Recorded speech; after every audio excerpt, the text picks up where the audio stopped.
Kitchen's job, even though I'm not involved now in any which way, is to ensure that it retains its mission and it can lead in ensuring all sorts of different ways that children can grow up with a better relationship with food and therefore have healthier lives.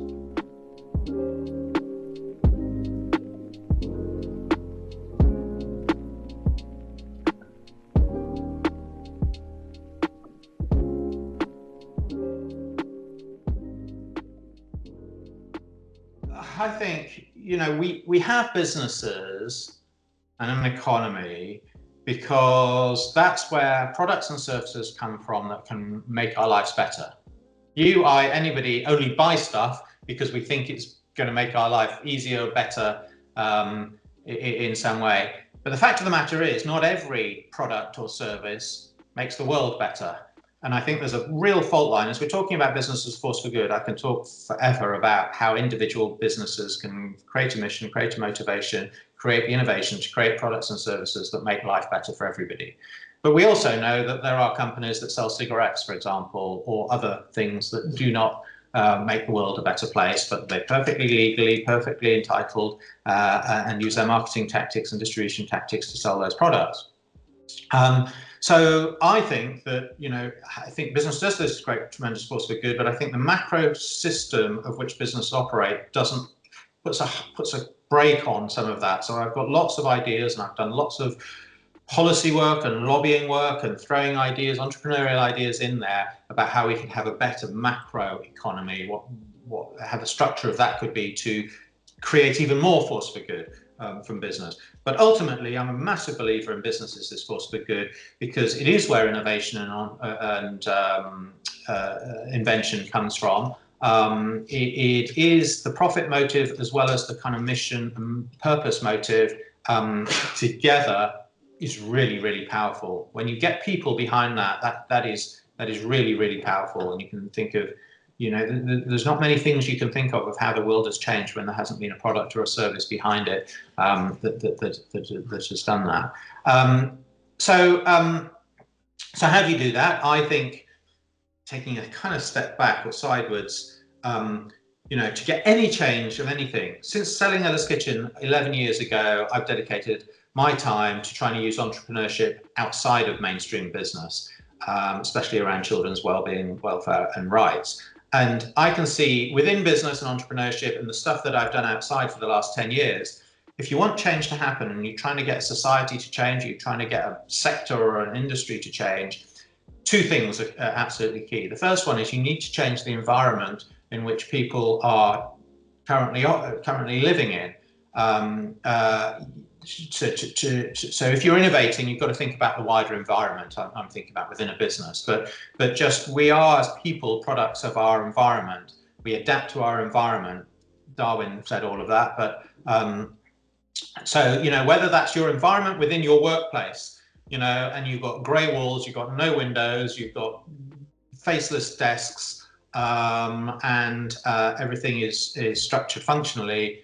I don't think you get there's a difference between that, having the same people operating in that environment, to one that is much more human, that is much more individualistic, personalized, fun as much as functional, or emotional as much as functional, so environment affects the small scale stuff of what we do day to day, and the big scale stuff of, in my world, an obesogenic environment, say, out there, and how do we tackle that? You need to change that environment. The second thing you need to do for any change, but again, if you're an entrepreneur and got a fast-growing business, you need to understand how people's behavior, how you can influence and change people's behavior once you've got a changed environment.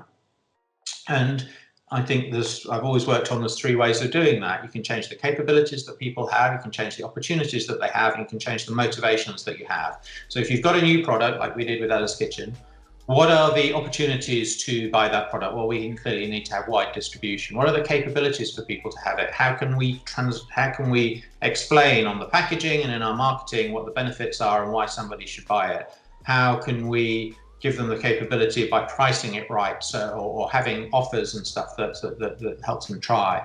And then the motivation, how can we do stuff around the authenticity and trust that we've got, and our mission, explain our mission beyond we want you to buy our baby food. How does it help you in your day-to-day life? Because we've invested in looking at how you live your life, and we can help you with that, like with the, say, the cookbooks that we did loads of lobbying and loads of campaigning for changes in, I don't know how easy it is, how quickly young children can get access to vegetables, and how we can help them like vegetables quicker, and help parents be comfortable, even if the first time a baby or toddler doesn't like a vegetable, to persevere, and tactics to how to persevere. So all sorts of stuff like that. So really, the idea of business being a force for good is that it can influence environments and it can influence behavior by providing a superior product that helps people live their life better. That's the kind of big overview. Within that, then, I would go back to people and how you structure your organization to be a force for good, how you embed your mission in everything, absolutely everything within the company, so that nobody thinks it's not their business or not their job to further the mission of the company, which may be nothing to do with how you make the product or the legal documents that you sign if you're a lawyer or whatever it is. You're part of something bigger. And so you feel equally important whether you're the newest member of staff or the founder, whether you're the lowest paid person, lowest salary, or the most rewarded person financially. No one's more important than the other, because you take either of one of those people out and the whole thing doesn't work. So everybody is needed. Everyone is united behind a goal. And that doesn't happen by accident. That happens by policy, by culture, by motivation. So recruitment and rewards and the environment that you're in and the unity that you can create behind a mission. And I've got countless examples of how we used to ingrain that. But you get to be a force for good with a mission, a product and service that improves the world, and a team that's highly, highly motivated to deliver on that. And all of those three things can come together, and you can begin to change things. And change can happen very quickly. You know, there's tipping points that are much earlier, that you don't need 50%, 51% of a market to be able to say changes happen. You need early adopters, and then you need to break into the kind of mainstream, which is often about 15%. Once you're over about 15, 18% of the market, I think you're the market, and your momentum will continue to grow, and you know, you can change things very quickly then. So, you know, what we did, it's pretty generic now for baby food to be in pouches. Nobody did it before me, and I spotted the opportunity and the risk and all the challenges around adapting that packaging to be baby food suitable and to be baby food accepted by both the supermarket and the consumer. And now, you know, everybody did it. I protected ourselves by having commercial relationships that gave us good prices, the best prices, and exclusivity for a period. But I'm delighted that a better product for packaging is now more widespread, because it means babies can have better food beyond Ella's Kitchen. And Ella's Kitchen's job, even though I'm not involved now in any which way, you know, is to ensure that it retains its mission and it can lead in ensuring all sorts of different ways that children can grow up with a better relationship with food and therefore have healthier lives.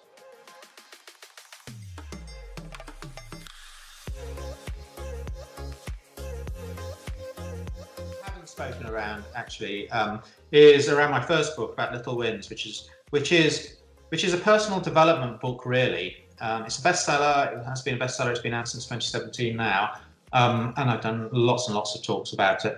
But that book really it's about the huge power of thinking like a toddler in our adult life. My whole life has been working with children. They are my inspiration, my purpose in life, to help them live better lives. And there is so much we can learn from small children, from toddlers, because I believe that you and I and everyone listening to this was their best human being when we were all about 5 years old, and we had the potential to think imaginatively, think free think, have self-confidence to ask stupid questions. There's a whole load of things that we had then, and if we could take 2% of that way we looked at the world when we were 5. Now, when we're dealing with much more complicated problems, obviously, but retain that inquisitiveness, that curiosity, that self-confidence, imagination, free thinking, all of those things, we could look at our problems in a different way and find solutions to them, whether they're at the corporate level in our business, or whether they're our personal level and the relationships and the situations that we're in. And so my book identifies 9 skills that we had and just discovered at the age of 4 or 5 as a toddler, that, you know, we had just discovered, you know, whether that be diving straight into things and not prevaricating, never giving up, and ability to get noticed, and being creative and having confidence and having fun, involving others. A whole load. There's 9 skills that we have, and my talks help people grow down to remember and be 5 years old again, and then to go through each of those, or as many as relevant to the audience, of those 9 areas, and just think how it was possible then, and how you can adapt those skills that we learned but we don't use as much now as an adult in our daily challenges. And maybe if we did, we'll find different ways of doing things, looking at things in a perspective of the world. And then I get them to grow back up again if they want to, and they can think strategically, if it's at work, about the small thing, little wins, little things they can do differently by taking the little wins from the little people that they once were. So it's not about learning new skills, it's about rekindling old skills that we all have.